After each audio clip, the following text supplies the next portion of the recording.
Olá, pessoal, tudo bem? Pessoal da turma 73, aqui é o professor Ivo, de História. Acho que nós já nos vimos por aqui, vocês pelo menos me viram, eu não vi vocês ainda, mas no vídeo de apresentação dos professores, naquele vídeo que eu mandei da semana passada, daquela aula básica sobre conceitos de História. Mas aquele era um aulão que eu dou para todos os anos, né? Sétimo, oitavo, nono, todo mundo recebeu a mesma aula. Então, agora é um contato mais particular meu com vocês aqui da turma 73. Tá? Sei que o momento é difícil para vocês em especial, né? Alguns de vocês vieram do quinto ano para o sexto ano, alguns participaram, alguns fizeram as atividades com a professora Priscila e tudo mais, mas tem muitos que não fizeram, então estão quase praticamente dando um pulo do quinto ano para o sétimo ano, né? E a passagem de quinto para sexto ano já é um pouco difícil, porque vocês são muito jovens ainda, vêm das séries iniciais à tarde, que é uma outra dinâmica, né? E tem aquele choque de pegar vários professores diferentes, cada um com uma metodologia diferente, né? Então, o sexto ano ele é bom para isso, para vocês ir aprendendo com a vida, né? Eu vou fazer aqui, nessas próximas 2 semanas, um resumão sobre o sexto ano. Tá? Quem fez as atividades da professora Priscila, ótimo. Quem acompanhou o ano todo, ótimo, já está preparado para o sétimo ano. Tá? Mas eu sei que tem vários que não fizeram isso ou fizeram de maneira parcial, certo? Então, eu vou fazer um resumão nas próximas 2 semanas, que é o tempo que foi nos destinado para isso, para a gente recuperar a matéria do ano passado. Evidentemente que eu não tenho como, em 2 semanas, cobrir o ano inteiro. Tá? Já vou avisando para vocês a maneira de envio de atividades nossa esse ano mudou um pouco, daqui a pouco vai mudar de novo, mas isso ainda é futuro. Mas igual eu pedi para a escola, solicitei para a escola, que mantivesse aberto aquela página lá do PIB-Work. Tá? Se alguém ainda não tem o endereço do ano passado, depois a gente bota nos grupos, acho até que já deve estar nos grupos de WhatsApp aí. E a minha recomendação, o meu pedido encarecido para vocês, quem não acompanhou o sexto ano, vá lá no PIB-Work, vá lá nas aulas da professora Priscila, do ano passado, e no período da tarde, tente fazer as atividades do sexto ano. Tá, pessoal? Vale para história, vale para português, vale muito para matemática, porque não tem como tu aprender matemática do sexto ano sem ter aprendido a matemática do quinto, aliás, aprender a matemática do sétimo ano sem ter aprendido a matemática do sexto ano. Inclusive, ela é bem fundamental. Tá? Tem coisinhas básicas ali que, se tu não aprende mais nada em matemática. Então, vai lá, faz isso. Quem não fez nada o ano passado, quem não conseguiu acompanhar o ano passado, esse ano vai ter trabalho em dobro. É a vida. Tá? Não posso fazer nada. Não é uma exigência minha, não é uma exigência nossa, mas é uma exigência da vida. Né? Nós estamos numa situação completamente atípica para todo mundo. Está todo mundo sofrendo. De alguma forma ou de outra, está todo mundo passando mal com a situação que a gente está. Então, todo mundo precisa de um esforço e de alguma coisa diferente. Certo, pessoal? Então, vamos para a aula. Eu preparei um PowerPointzinho para vocês. Claro, depois do vídeo, eu acho que eu vou mandar um arquivinho com algumas atividades assim, bem simples para vocês, mas só para exercitar o que a gente vai trabalhar aqui. Certo? Tá ligado com aquela primeira aula que a gente mandou, que eu mandei em conjunto, eu, Priscila e as professoras de geografia, que é aquela do mapinha, de colorir o mapa, tá? Aquele mapa tem que estar na cabeça de vocês, que é o mapa do mundo, e para quem estuda história, para quem estuda geografia, o mapa do mundo tem que estar na cabeça, tá? E aquela aula básica que eu dei a semana passada, de conceitos da história, né? O conceito, os aspectos econômico, político, social, cultural, religioso, tá? Tudo entra. Daqui para frente, em tudo vai entrar aqueles aspectos. Vocês vão ver aí no decorrer da aula, tá? Então, vamos para o nosso PowerPointzinho aqui. Eu vou me botar, deixa eu ver se eu consigo me botar mais cantinho aqui. Ok. Resumo de história de 6º ano, tá? Vocês são do 7º ano, mas para começar o 7º ano, eu tenho que ter essa base do 6º ano aí para poder avançar. Então, vamos lá. Vou começar com aquela nossa frasezinha. História é a ciência que estuda a vida humana através do tempo. Ótimo. Então, vamos ver como é que eu faço para estudar história. O que eu preciso para estudar história? De fontes históricas. Fontes históricas não é a fonte de beber, é fonte de informação. Então, vocês estão vendo aqui um texto antigo, meio queimado ali, e umas pedras furadas, uma cerâmica. Isso deve ser uma cerâmica, né? Um barro, uma coisa construída. Então, o que é fontes históricas? Fontes históricas são as informações colhidas pelos historiadores para realizar a pesquisa da história de um povo e de uma época. Essas fontes podem ser escritas, visuais, orais ou da cultura material. O que é cultura material? É tudo que eu produzo materialmente, né? Então, a ideia é aquilo que eu penso. E aquilo que eu executo é matéria, né? Aquilo que eu posso pegar, aquilo que é sólido, é matéria, certo? Então, a cultura material são as coisas que a gente constrói, beleza?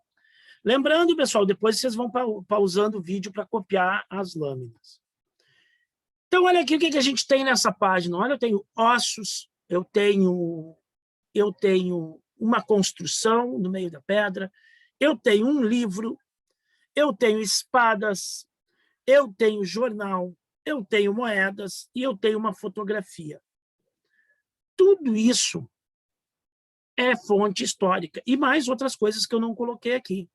Então, tudo que possa nos dar informações ou pistas sobre o passado é considerado uma fonte histórica, porque o historiador ele é como se fosse um detetive, ele é um investigador do passado. Tá? E como eu não tenho as pessoas do passado para me contar as coisas, eu preciso descobrir, né? Claro, de um passado muito distante. De um passado próximo, eu posso conversar com uma pessoa mais velha, por exemplo, se eu estou estudando a história do povoamento de Alvorada, por exemplo. Alvorada se emancipou e virou cidade em 1965, o ano que eu nasci. Casualmente, no mesmo dia e no mesmo mês.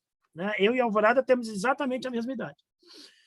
Mas se eu quiser saber algo mais dessa época, de quando a Alvorada se emancipou, de como que foram as coisas, na década de 60, na década de 70 do século passado, eu posso muito bem recorrer a uma pessoa de idade, uma pessoa de 60, 70, 80, 90 anos que ainda esteja viva, que esteja lúcida e que possa me contar coisas. Isto é uma fonte histórica também. Tá? Então, é a fonte oral aquela. Tá? Então, aqui eu botei várias coisas de várias épocas diferentes. Né? O Jornal do Brasil é uma coisa mais recente, é uma fonte histórica. Coloquei um livro antigo, é uma fonte histórica. Eu coloquei um monumento, uma construção, eu posso aprender muito a respeito de um povo através da construção. Moedas, fotografias, filmagens, gravações de áudio. Tem muita coisa que pode ser de fonte histórica. Então, tudo que me der uma pista sobre o passado, pedaço de osso, pedaço de pedra, uma ponta de lança, uma ponta de flecha, pode me ajudar a contar a história de um povo.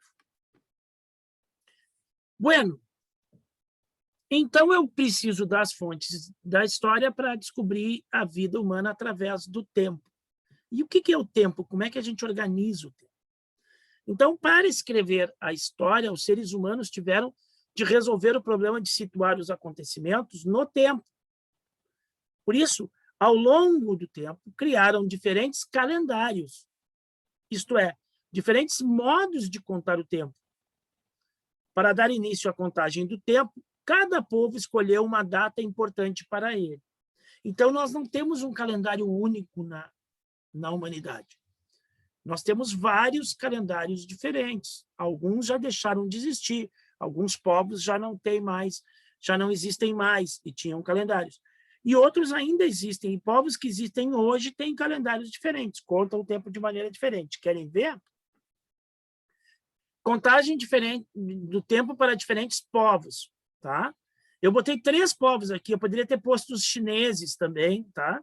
Que é um povo que vive hoje, que tem uma história muito antiga, vocês vão ver os chineses mais na frente ali, e que tem uma contagem de tempo diferente da nossa. Apesar de que os chineses hoje estão muito inseridos no mundo contemporâneo, ocidental, e então eles acabam assimilando esse nosso calendário cristão. Mas eu botei aqui os judeus, os muçulmanos e os cristãos. Os judeus, por exemplo, começam a contar o tempo a partir da criação do mundo, que para eles se deu no ano 3760, antes do nascimento de Jesus Cristo. 3760, antes do nascimento de Jesus Cristo. É a história da Bíblia, é a história da criação da Bíblia. Então, os judeus seguem aquela história da criação da Bíblia e, a partir dali, eles começam a contar o tempo. Para eles, não existe nada antes disso, tá? Já os muçulmanos contam o tempo a partir da ida do fundador da sua religião, o Maomé, o Muhammad, da cidade de Meca para a cidade de Medina, na atual Arábia Saudita. Esse fato ocorreu no ano 622 depois de Cristo. Tá? Mas vejam que os muçulmanos existe alguma coisa antes disso, porque o Maomé já era adulto, então existia vida, existia tempo antes do Maomé se mudar de Meca para Medina. Tá?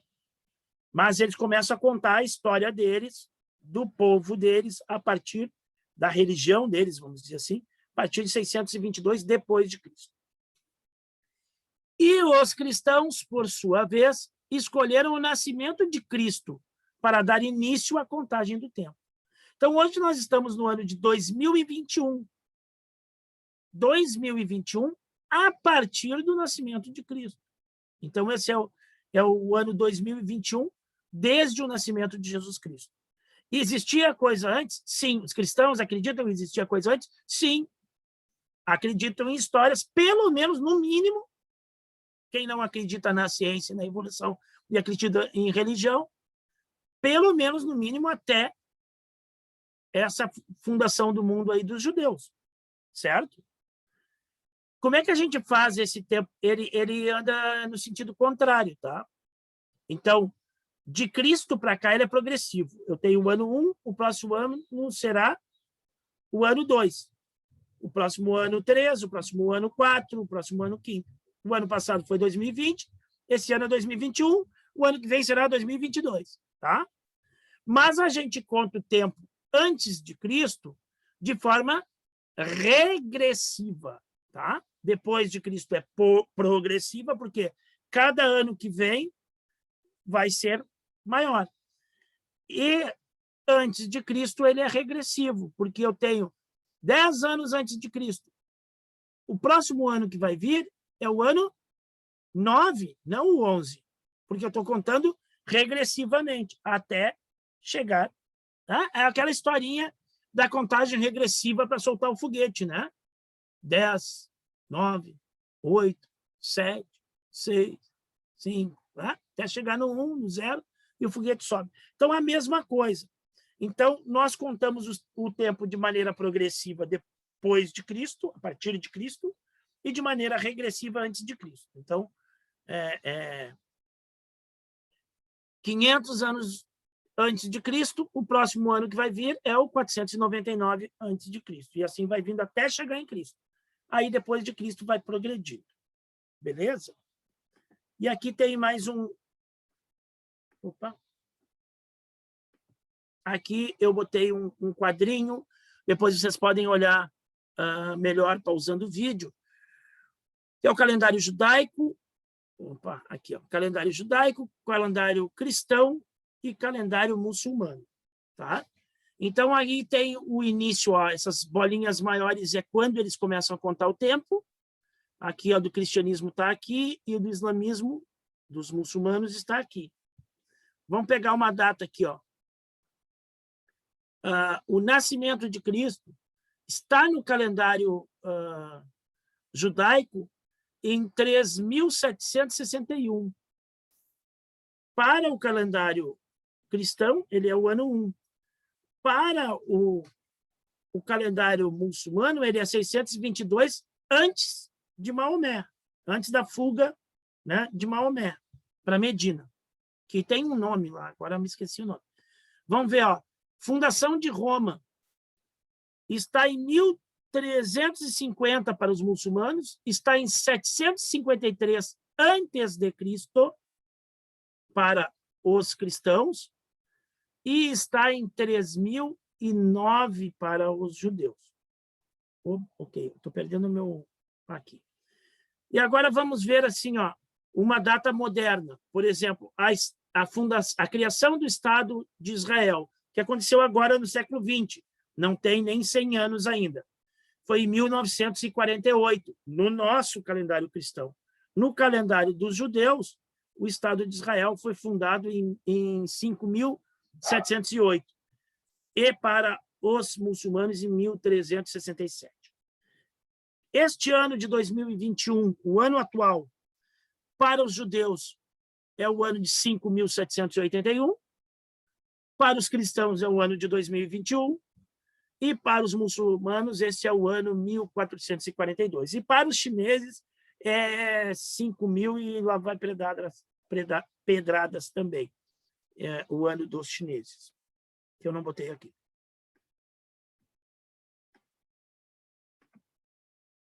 Muito bem, mas o tempo na história se divide também de uma maneira diferente. Para a gente poder estudar a história, se reparte o tempo em grandes fatias, em grandes épocas, que nós chamamos de idade. Há uma grande fatia chamada pré-história, que a gente vai usar desde o surgimento da vida humana. Aqui nessa lâmina está 140 mil anos antes de Cristo, mas a gente pode jogar isso para mais ainda, se a gente considerar outras espécies de hominídeos, né, antes do Homo sapiens sapiens, né, a gente tem pré-história e a gente estuda isso também. Aqui eles botaram só a partir do homem moderno, que é o que a gente chama de Homo sapiens sapiens, tá? Que é o nosso modelinho aqui, esse que a gente tem hoje. Tá? Depois disso, com o surgimento da escrita, por volta de 3.000, 3.500 a.C., não se tem uma data certa, tá? Nós temos o início da Idade Antiga ou Antiguidade. Tá? Idade Antiga ou Antiguidade. É lá onde a gente vai ter as grandes civilizações antigas, aquelas, os romanos, os egípcios, os mesopotâmicos, com as pirâmides, com aqueles palácios grandes, com aquelas coisas, todas que vocês, quem estudou o sexto ano já sabe, quem não estudou o sexto ano, dá um Google para ver em Antigo Egito, Antiga Mesopotâmia, depois eu vou falar sobre isso, tá? E vocês podem conhecer um pouco mais. Ano zero aqui eu tenho o nascimento de Cristo, não existe ano zero na realidade, tá, queridos? É o ano 1 antes de Cristo e pula para o ano 1 depois de Cristo, porque zero não é nada, né? Então eu não tenho um ano que não existiu. Então eu tenho o ano 1 antes de Cristo e imediatamente após o ano 1 depois de Cristo, tá? É a lâmina aqui que eu peguei da internet, aliás, falar os créditos, tá? Os fragmentos de texto que não foi escrito por mim, eu tirei do livro didático de vocês, que é o desse ano que a gente está usando, o do Boulos, do Alfredo Boulos, História, Sociedade e Cidadania. Então, os fragmentos de texto eu tirei daqui, mas as imagens eu catei aleatoriamente aí na internet, então fica difícil de eu dar crédito, porque eu fui catando várias imagens, as que eu achava mais interessantes, então não tem muito como ficar dando crédito para as imagens. Beleza. Mas vejam que eu ainda estou na história, na Idade Antiga, ainda no nascimento de Cristo.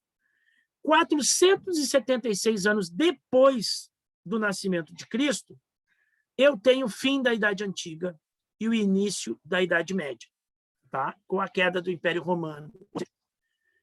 Em 1453, quase 1000 anos depois, se encerra a Idade Média e começa a Idade Moderna, tá? Com a tomada da cidade de Constantinopla pelos turcos otomanos. Em 1789, eu tenho o fim da Idade Moderna e o início da Idade Contemporânea, ou seja, o nosso tempo, o tempo em que nós vivemos, tá?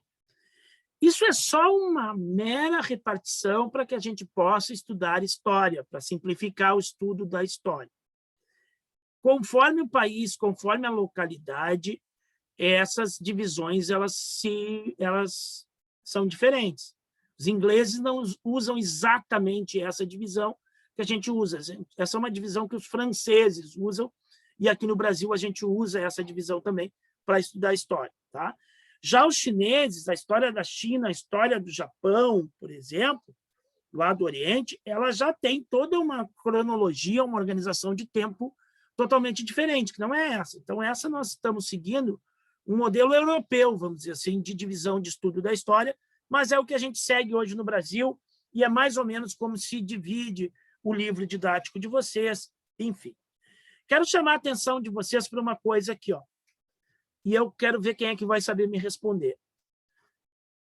Lá da pré-história, antes disso aqui ainda, né? Porque eu disse que a pré-história é maior do que isso, até mais ou menos aqui a metade da Idade Média, é a matéria que vocês estudam no 6º ano.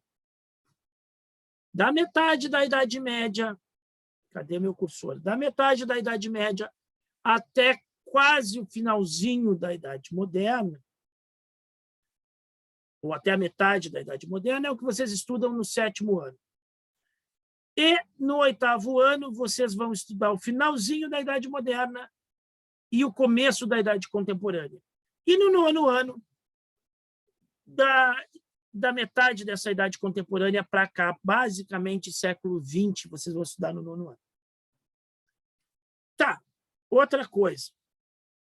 A pré-história tem bem mais de 140 mil anos.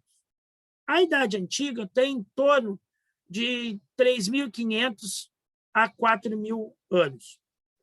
A Idade Média, quase 1.000 anos. A Idade Moderna, 300 e poucos anos. E da Idade Contemporânea, nós estamos a mais ou menos 240, 230 anos aí. Certo? Para aí, mas por que essa desproporção? Por que cada vez vai ficando menor? E lá no 6º ano eu tenho um período de tempo enorme para estudar e cada vez eu tenho um período menor de tempo para estudar, certo? E eu vou contar um segredo para vocês. E no 9º ano é o ano que vocês têm mais conteúdo para estudar e o período de tempo é menor. Por que isso? Em razão de um assunto que já foi falado aqui na aula hoje, né? As fontes históricas. Quanto mais próximo do nosso tempo, mais fontes e mais variadas fontes históricas nós temos. Então, eu tenho mais acesso à informação, eu tenho um acúmulo maior de informação. Então, eu preciso gastar mais tempo estudando esse número maior de informações que eu tenho. Beleza? Então, agora, a vida humana através do tempo. Tá? Vejam que está tudo ligado com aquela frase inicial, a história é a ciência que estuda a vida humana através do tempo. Vida humana através do tempo. A vida humana surgiu na África há milhares de anos. Uma série de espécies de hominídeos evoluiu através do tempo até que aparecesse a nossa espécie, o Homo sapiens sapiens. E aqui eu tenho um mapinha, ó, ela surgiu na África, tá? Em vários pontos da África. E esses pontos são onde encontraram esqueletos ou fragmentos de esqueletos ou crânios de hominídeos, tá? Os laranjinhas aqui são o Homo sapiens, tá? O Homo sapiens é o laranjinha. Pode ver pelo tamanho do crânio, né? O que tem, não tem um crânio tão distorcido, tão diferente. Esse aqui, ó, é muito macacão, né? a mandíbula muito grande e a caixa craniana muito pequena. O Homo sapiens tem o crânio maior e a mandíbula menor, porque a gente pensa mais, né? Sapiens é de saber. Homo sapiens sapiens, homo, o homem que sabe, que tem conhecimento e sabe o que ele tem de conhecimento, né? Diferente de um cachorro, por exemplo, que sabe fazer determinadas coisas, mas ele não sabe que sabe isso. Ele sabe simplesmente por uma questão de instinto. Ele faz só por uma questão de instinto. Então, ao longo de milhares de anos, o Homo sapiens sapiens foi se espalhando pela Terra até ocupar praticamente todos os continentes, menos a Antártida, tá? Ali naquele continente gelado lá, os caras não chegaram. Isso é tarefa para o Homo sapiens agora, a partir do século XX, chegar lá. Mas vejam que a vida vai saindo aqui da África e ela vai se espalhando por essa região onde a gente, aqui da Ásia, que a gente chama de Oriente Médio, né? A Mesopotâmia, essa coisa.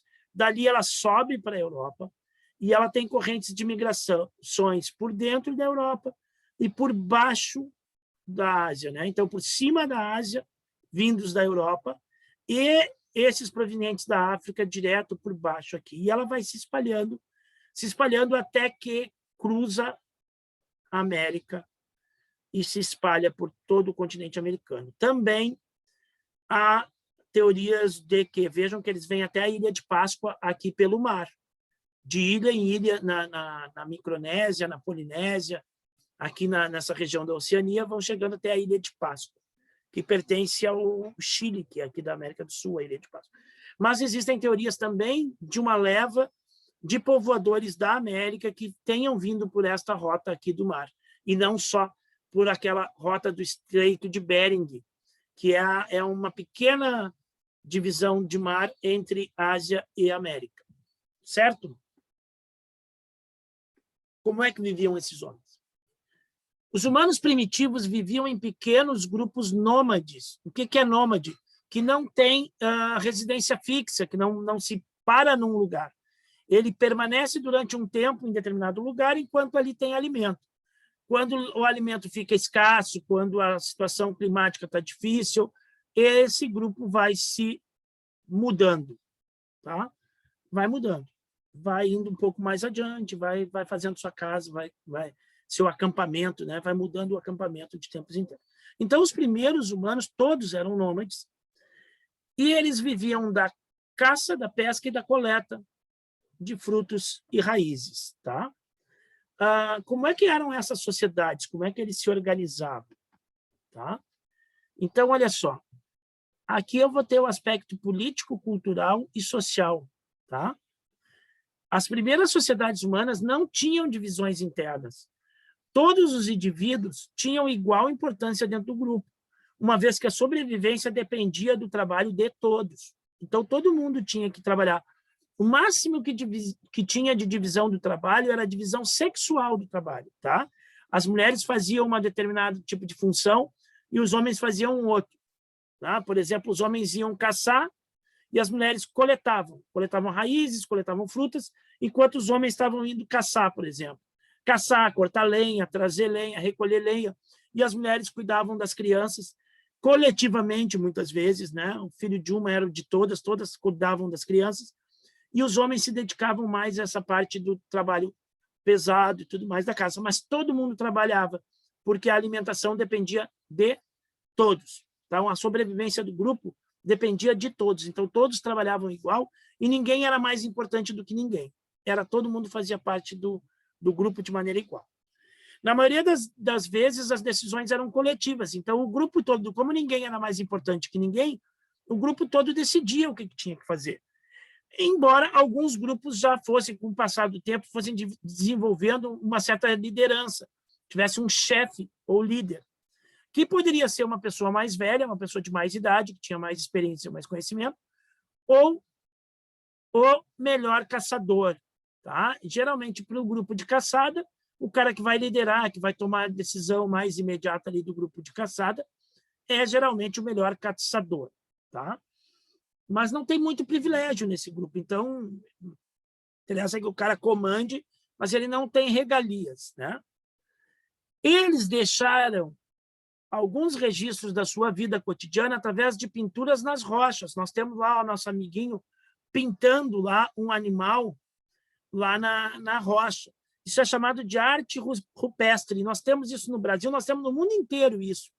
E isso são registros. E a gente pode aprender um pouco de como viviam essas comunidades através desta arte, dessa expressão artística, dessa pintura nas pedras, nas rochas, dentro de cavernas, enfim. Há indícios de religiosidade nesses grupos devido à prática do sepultamento, né? E isso mostra que tem alguma ligação com o místico, né? Porque tu te preocupa em enterrar o corpo de alguém que faleceu, tu tem uma relação com vida e morte, com sobrenatural, que já denota algum tipo de religiosidade. E o uso de alguns objetos, de algumas coisas que podem ser atribuídos poderes mágicos, poderes místicos, alguma coisa assim, né? Até na observação da natureza, essa observação da natureza, como ela não é feita de uma maneira muito científica, ela às vezes acaba tendo conotações místicas, né? Então existe uma certa religiosidade e geralmente vai ter uma pessoa mais velha que vai tratar desta questão espiritual e dessa relação com o sobrenatural. Mas as coisas mudaram. Há aproximadamente 10 mil anos, e aí eu quero fazer um parênteses, vejam, são 130, 140 mil anos de vida selvagem, de vida, uma sociedade sem divisão de classes, tá? Onde todo mundo é igual, todo mundo um depende do outro. Então, eles viveram muito mais tempo do que a gente tem de vida agora, nas formas de vida que a gente tem hoje, né, do que qualquer outra coisa. Então, aproximadamente 10 mil anos, ou seja, muito recente, do ponto de vista histórico e do ponto de vista da permanência do ser humano na Terra, os humanos começaram a domesticar animais e descobriram a agricultura. Isso garantiu mais alimentos e o aumento da população. E uma série de mudanças. Então, a partir do momento que o ser humano consegue reproduzir o seu alimento, ou ter uma garantia de alimento, por exemplo, com um animal doméstico, uma cabra, por exemplo, que ele pode extrair leite da cabra e tomar, ele tem uma garantia de alimentação maior do que ele acordar todo dia e ter que caçar alguma coisa, ter que coletar alguma coisa, ter que depender que ainda tenha fruta naquele pé de fruta, de goiaba, por exemplo, né? Se acabou as goiabas, se não é época da goiaba, ele tem que andar muito e caminhar e mudar de lugar para achar um lugar em que ele tenha alguma fruta, alguma coisa que ele possa coletar. Ok?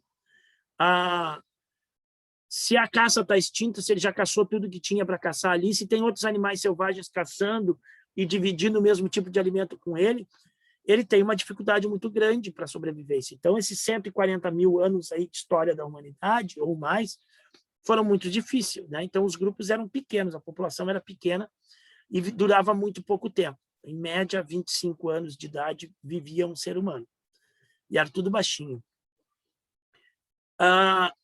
Mas tu descobrindo a domesticação do animal, porque tu pode usar o leite dele, domesticar aves, tu pode usar os ovos da ave, tu pode depois matar o animal e tu tem a carne, né? Não precisa caçar ele, ele já está ali no teu terreno.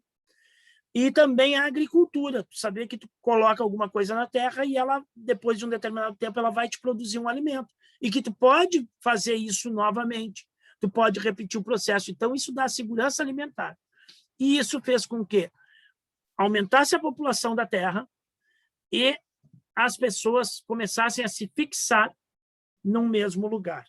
Deixar de ser nômade e passar a ser sedentário. Então, olha só.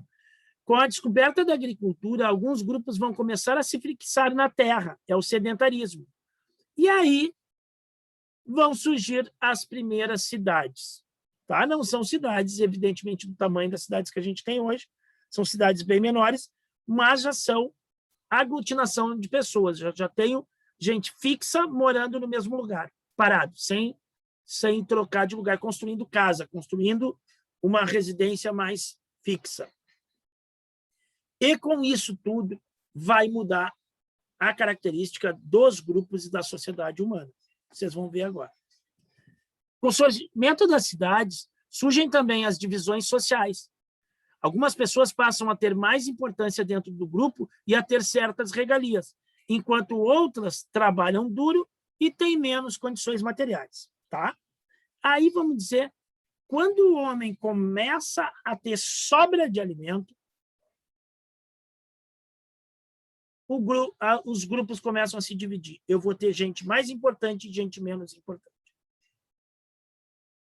Do ponto de vista de tratamento, né? Na realidade, é muito mais importante para um grupo quem trabalha e quem produz o alimento, e não quem só come. Mas, do ponto de vista de tratamento, vai se dar mais importância àquele que não trabalha, e que é rico, e que só usufrui, e aquele coitadinho que trabalha duro, que provê alimentação para todo mundo, é o que é mais rebaixado, é o que é menos qualificado dentro do grupo. Certo? E aí começam a existir aquelas divisões sociais que a gente falou na outra aula, as classes sociais, as castas e assim por diante. Tá?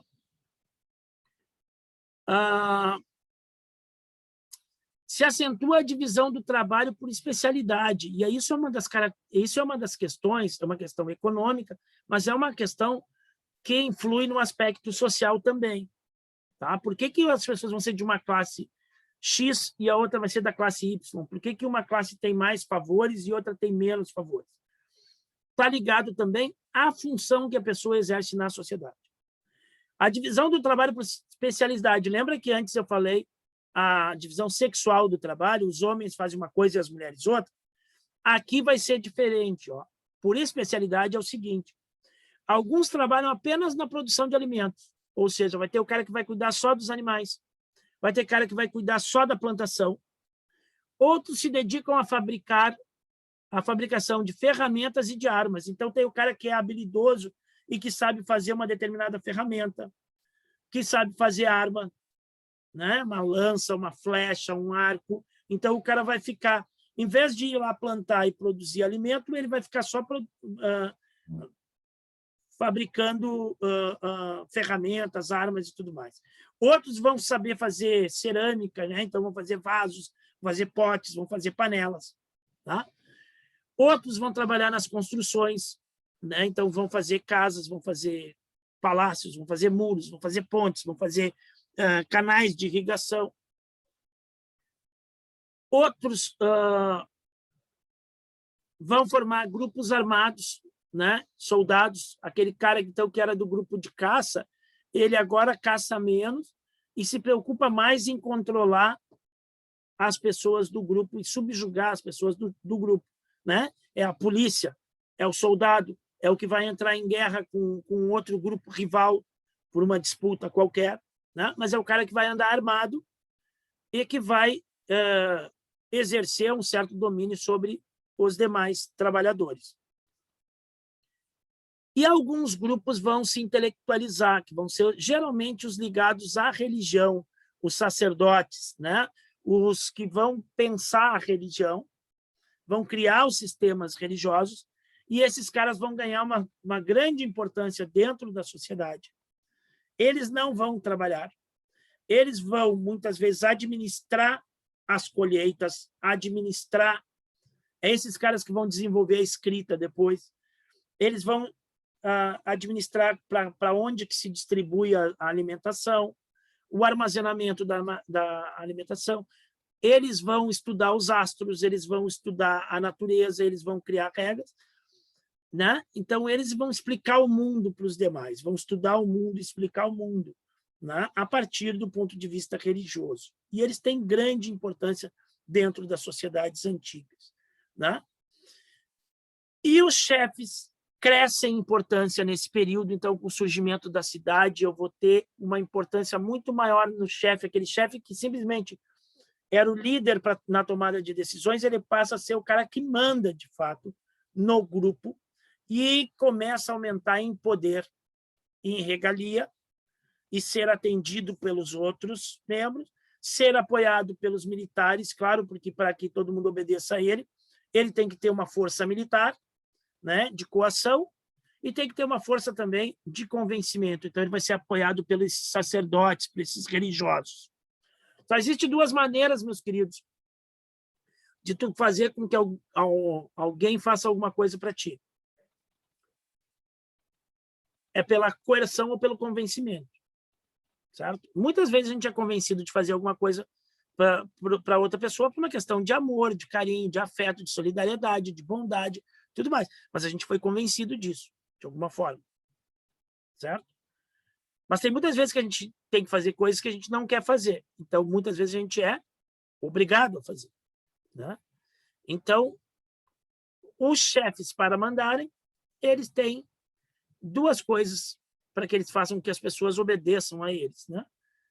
A coerção, ou seja, a força militar, né? O castigo, se o cara não fizer, e o convencimento, que o cara faça de boa vontade, porque ele está convencido ideologicamente de que aquilo é o certo e aquilo ele tem que fazer. E esse convencimento ideológico, na maioria das vezes, se dava através da religião. Então, a religião te convence a fazer determinada coisa. Se tu não está muito convencido, a força vem, o sarrafo pega, certo? Vejam como a coisa mudou de figura daqueles primeiros grupos humanos que viveram 150, 160 mil anos, tudo na boa, com dificuldade de se alimentar, é verdade, para quando começa a surgir alimento, aí começa a ter a distinção entre as pessoas. E aí, depois disso, depois do surgimento das cidades e tudo mais, uns 3.500 anos antes de Cristo, ou seja, há mais ou menos 5.000 anos, por aí, 4.500 anos, por aí, surge a escrita. E com a escrita, as primeiras grandes civilizações. Aqui eu botei alguns exemplos de escrita egípcia, de escrita mesopotâmica, da escrita chinesa. Essa aqui eu não sei, mas eu acho que é só uma representação de como tu vai transformando símbolos em letras, né? E aqui os alfabetos que originaram o alfabeto que a gente tem hoje, né? Que é o alfabeto fenício, que vai dar origem ao alfabeto grego e depois aos alfabetos grego atual e o grego latino, né? O grego não, desculpa, o latino, que é o nosso alfabeto hoje. Mas pode ver que praticamente a letra A é a mesma, né? Então, beleza. Então, junto com a escrita, vai surgir também as civilizações, tá? Que são grandes concentrações de povos com uma alta cultura, tá? Com o domínio da escrita, evidente, com várias cidades, com cidades grandes, com grandes construções, com poderio militar, né? E as quatro principais civilizações antigas, ou as mais antigas, e elas vão surgir mais ou menos na mesma época, tá? Não se tem uma definição exatamente qual é a mais antiga, qual é a primeira escrita, quem que desenvolveu a escrita primeiro, foi tudo mais ou menos perto, tá? Então, a primeira grande civilização, e a mais famosa, que a gente fala muito, é do Egito, tá? Aqui no norte da África, às margens do rio Nilo. Pode ver que o texto da fotografia aqui, do slidezinho, é as civilizações dos grandes rios. E é verdade.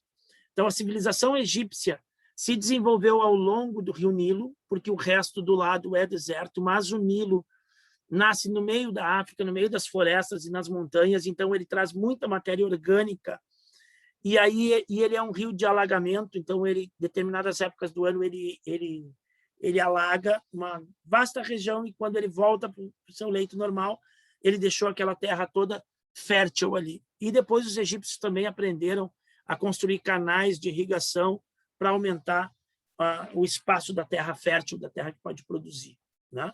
Então, o Egito na África, a Mesopotâmia, onde hoje é o atual Iraque.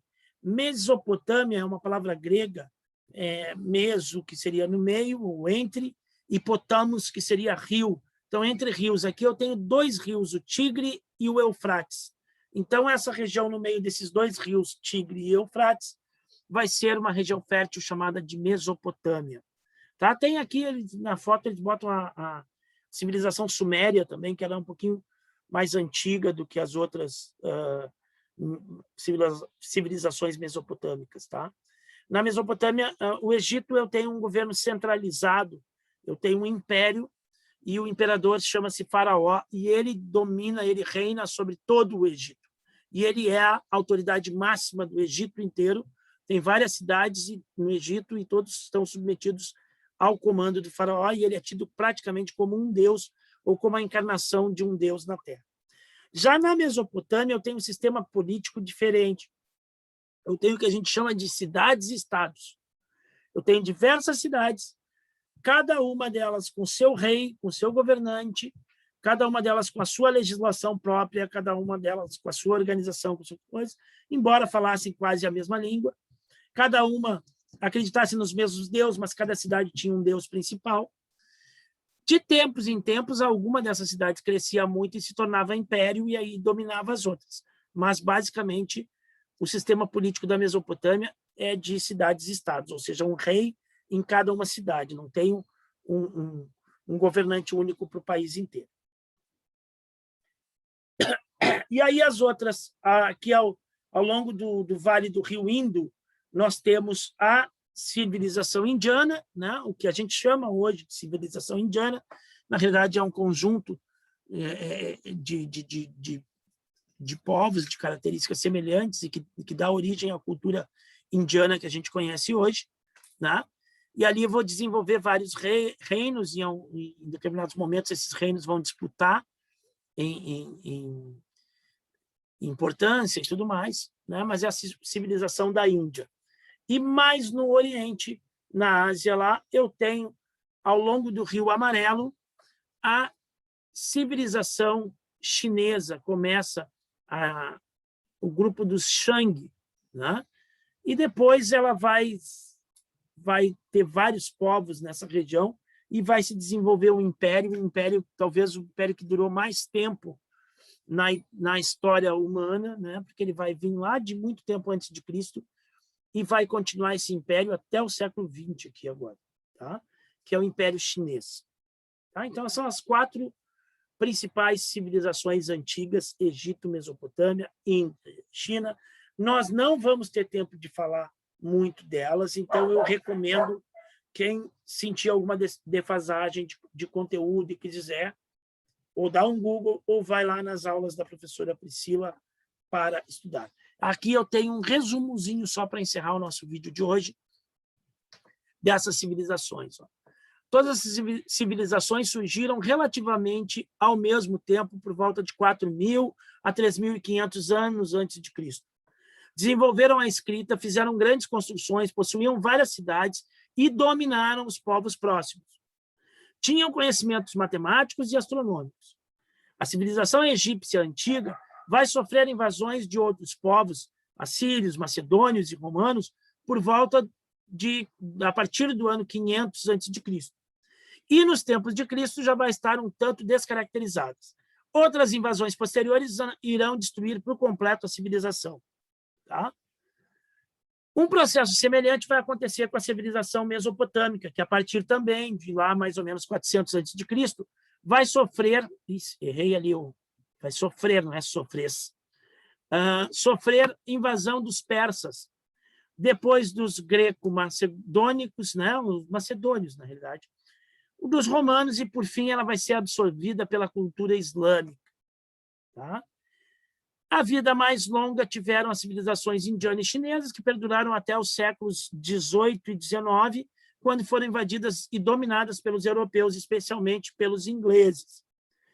O Império Chinês, mesmo sob dominação inglesa, ainda durou até a segunda década do século XX. Então, até 1917, 18, por aí, ainda se tinha Império Chinês. Aí depois ele deixou de existir. Certo?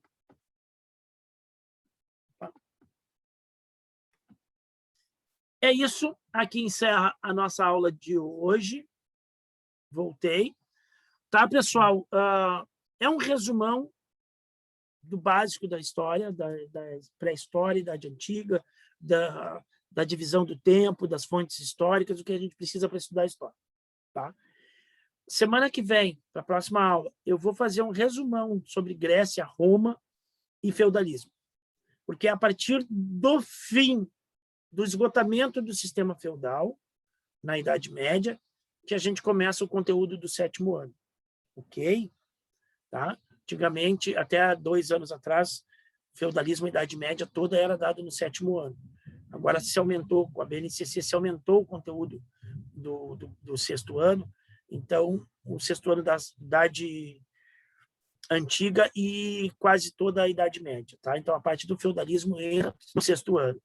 Então nós vamos pegar o 7º ano do final do feudalismo. Então a semana que vem eu tenho que trabalhar com vocês. Eu não tenho como trabalhar feudalismo sem trabalhar Roma. Tá? E Roma eu trabalho a partir de Grécia também. Então, é Grécia, Roma, feudalismo, e isso é a nossa revisão, e aí a gente parte depois para o conteúdo de 7º ano. Certo, meus queridos? O vídeo ficou meio longo, eu acho, mas era o que tínhamos. Depois eu mando uns exercíciozinhos para vocês. Aliás, vou mandar junto exercícios para vocês, tá bom? Boa semana, bons estudos. Não deixem atrasar nada. Façam a minha disciplina e todas de preferência pela manhã. Todos os dias da semana, façam alguma disciplina. E não deixem de postar semanalmente o retorno das atividades. Ok? Um abraço a